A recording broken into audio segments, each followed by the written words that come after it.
As healthcare moves away from traditional fee-for-service models, providers need a strategy to stay competitive. That's where Strategic Healthcare Partners comes in. We offer expert consulting and ongoing management oversight for providers looking to form an accountable care organization. From financial feasibility analysis to helping you choose the right ACO in a crowded market, SHP provides the clarity you need to make informed decisions and transition to value-based care. Learn more at shpllc.com.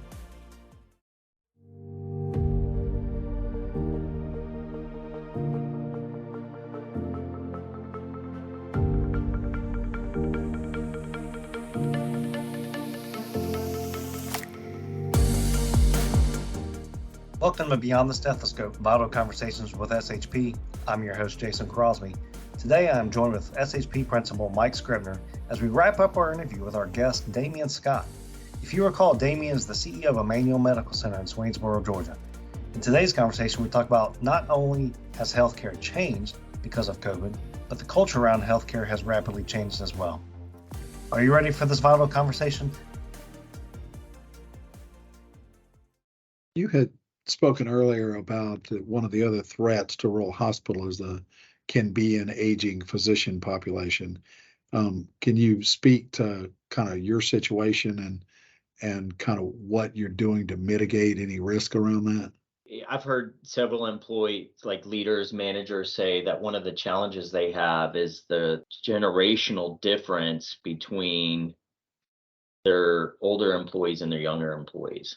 And this is definitely true on our physicians. So there's so much here, Mike. So an older physician, when they came into the role, they were offered a salary.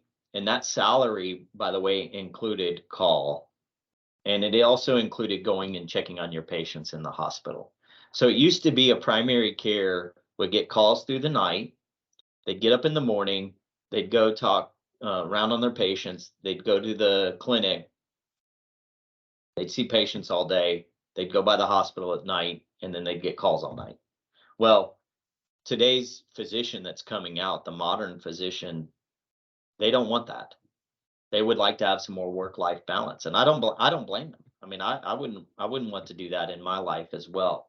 But the problem is that now that because of that, if they do call at night, they want some increased compensation for it.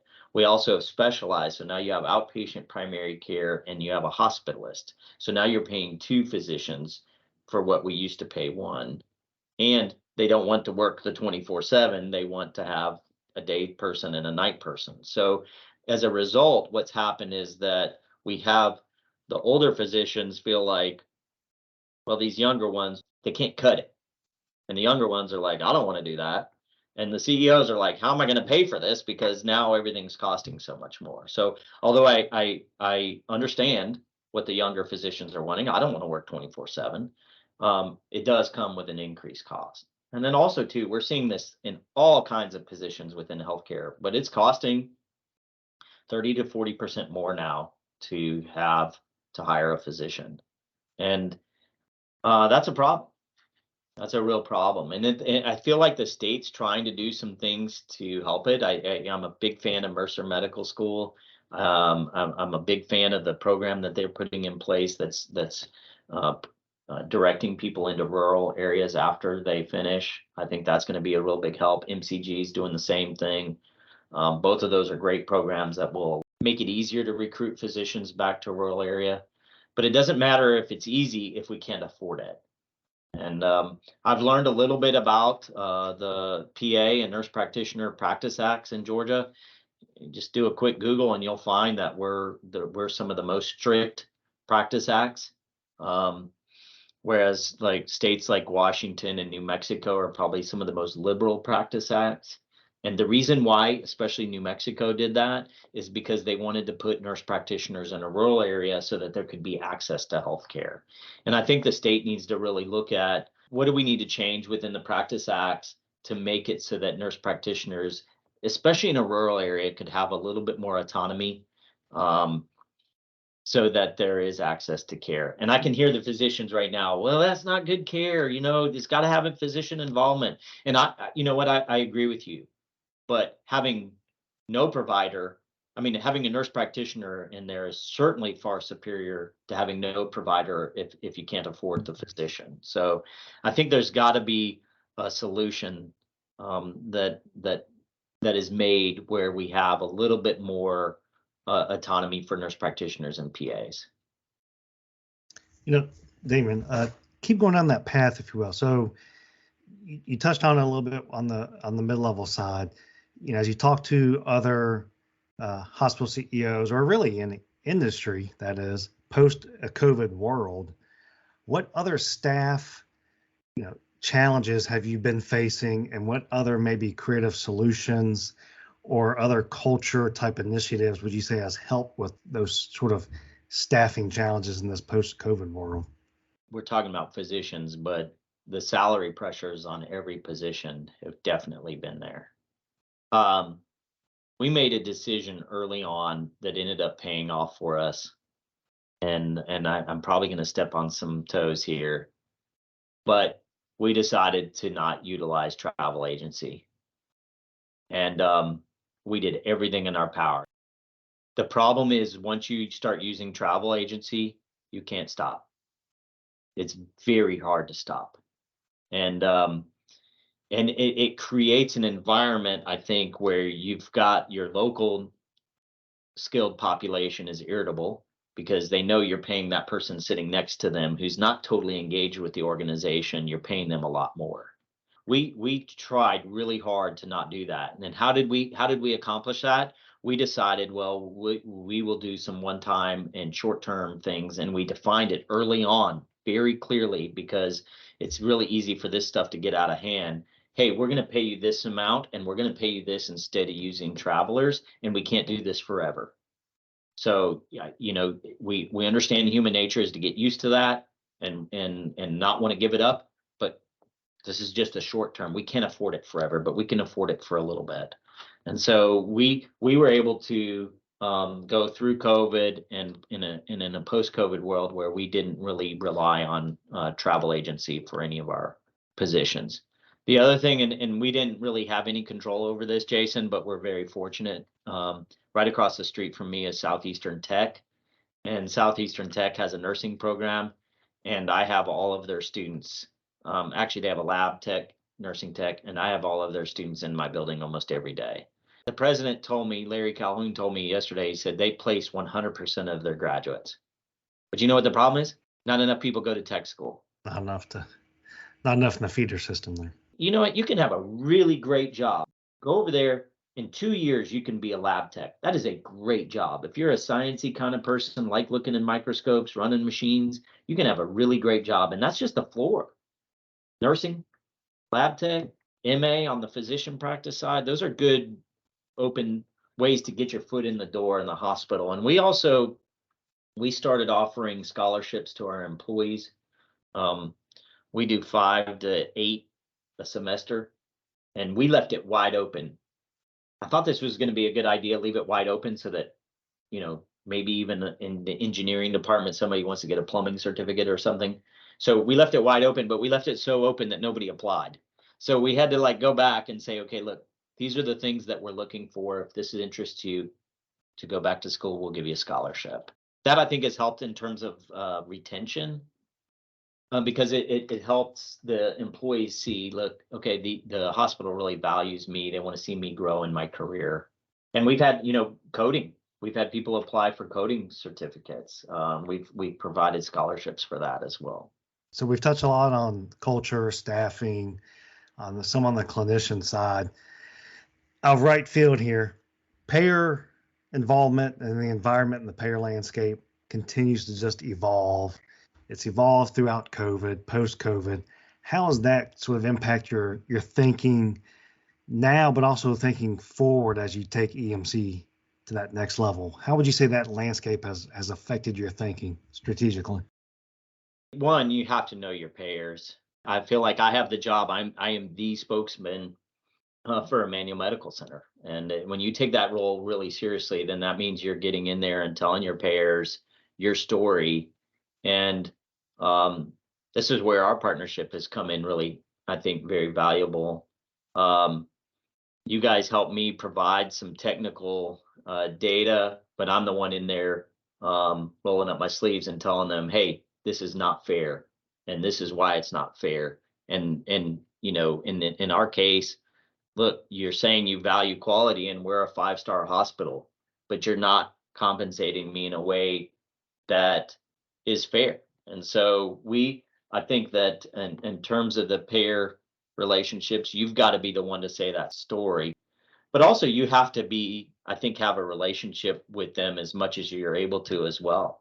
So that way, when there is an issue, sometimes even a software issue happens and you're having a bunch of claims rejected, you need to be able to know, okay, I need to call up a payer, and I know so and so over at their at that office or that shop. Let me call them and see if I can make this right. I can't tell you how many times I've been able to solve a problem because of a relationship that I had with somebody on the payer side, that you've been able to get it done.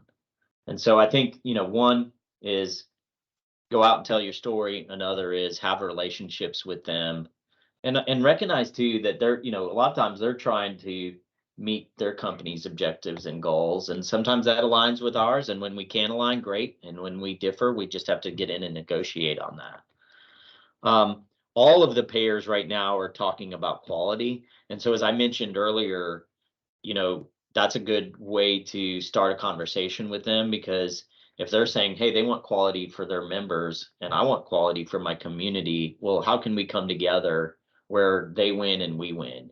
Especially on the managed care, the reason why that they're paying out quality incentives is because they're getting quality incentives for how we do with their members. So there's definitely been some alignment for us with those Medicare payers. I guess just kind of sum up organizationally, or maybe answer this for you personally. How do you define success? Forget just the financial bottom line, but how do you define success? Man, I'm so glad you asked that. So, you know, the turnover for hospital CEOs is like fast. It turns over. I think the average time is 2 to 3 years. The rural is probably no better. So if a board is looking for a CEO, and you're measuring success based on the bottom line, chances are you're going to have to keep looking for a CEO every year, because it's really hard to be, if that's your only measurement of success, it's going to be really hard for almost every rural hospital like mine to be financially successful year after year. I wish it could be, but the reality is you're going to have to define it much more than just the bottom line. Here's how I think that success should be defined. Are we providing high quality care to our community? And there's lots of ways that we can measure that. The CMS 5-star is one of them, but there's other ways too. Are we, when we look at the other quality measures that the other payers do, are we hearing good feedback from the community? Are we hearing good feedback from the elected representation within the community? And are we hearing good feedback from the individual patients? And I think too, like, are your outcomes good?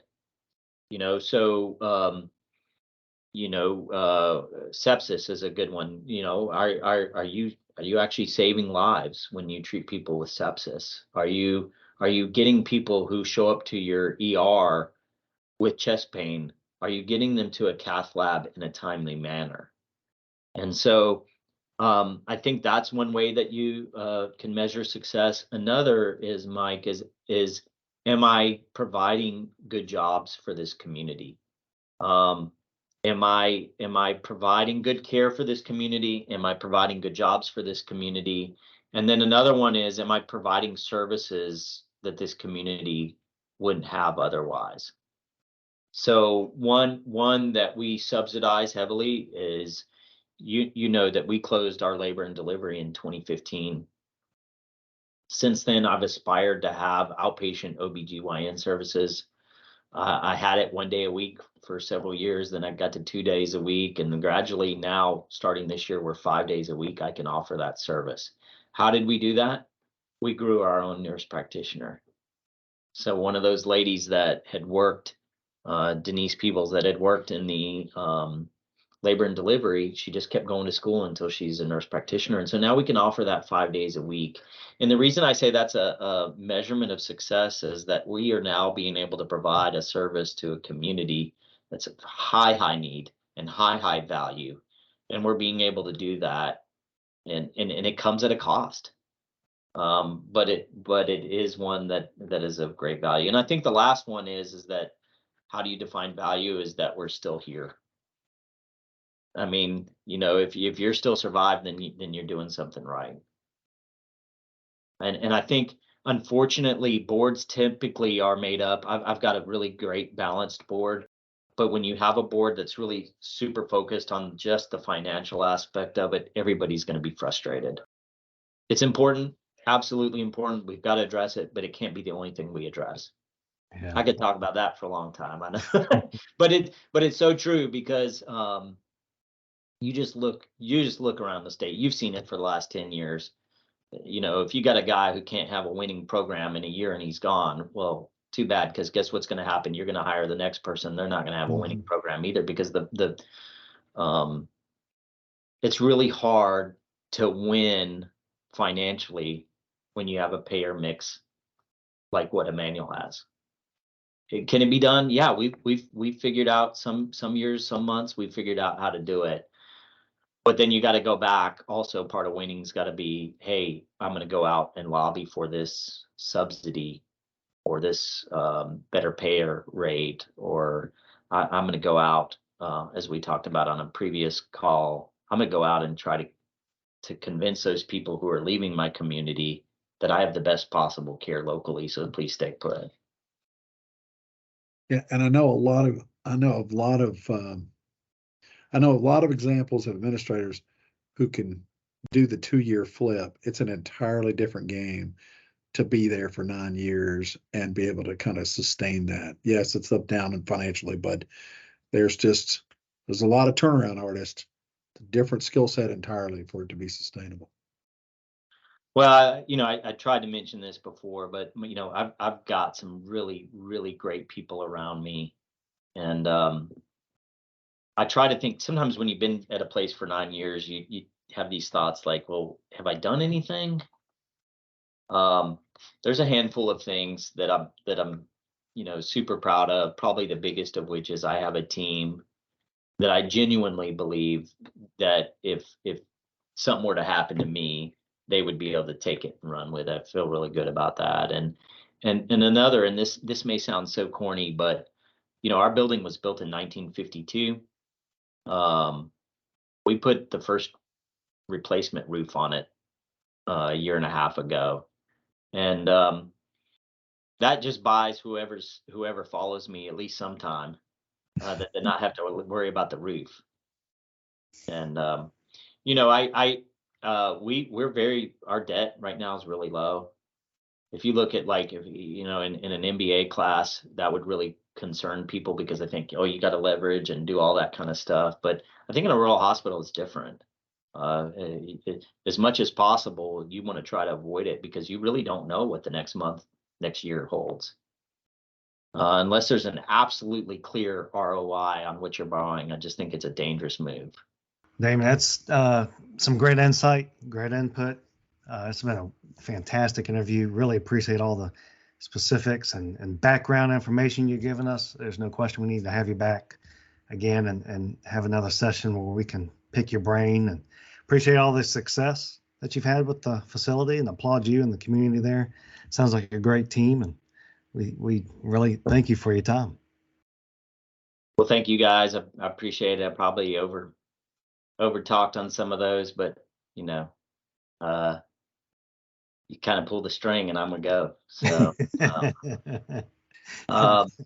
it sometimes in a party or something, somebody asks me about, like, what do you think about this in healthcare, and then my wife's like, oh no. But it's important stuff. It really is. I can't think. I feel like it's probably top 3 important things that a community needs to be talking about, and people can tell if you really legitimately care about it. They can tell that pretty easily. And we got some great rural hospital CEOs out there. We really do. We really do. These are people that almost all of them are a non-traditional model like mine, that didn't just go straight, into healthcare admin. They were in the trenches fighting and then earned that spot. So you got the passion too, and we do appreciate it. So with that, we want to thank our listeners for today's episode. We'll have the show notes and other background information for Damien, and appreciate his time. And thanks to Mike as well for joining us today. You've been listening to Beyond the Stethoscope, Vital Conversations with SHP. This has been a production of Strategic Healthcare Partners. Your hosts are Jason Crosby and me, Aaron C. Higgins. This episode is produced and edited by Nyla Weave. Our social media content producer is Jeremy Miller. The transcriber is Heather McKnight, and our executive producers are Mike Scribner and John Crew. For more information about SHP, the services we offer, including the back library of episodes, episode transcripts, links to resources that we discussed, and much more, please visit our website at shpllc.com/podcasts. Thank you for listening. You already know that understanding your data is key to improving patient outcomes and financial performance. But how? At Strategic Healthcare Partners, our analytics services help turn your EMR and other data sources into actionable insights. From identifying areas for improvement to guiding you through implementing changes, SHP supports you every step of the way. Our performance analytics service dives even deeper, providing custom reports that help you stay ahead in the transition to value-based care. Unlock your data's full potential with SHP. Learn more at shpllc.com.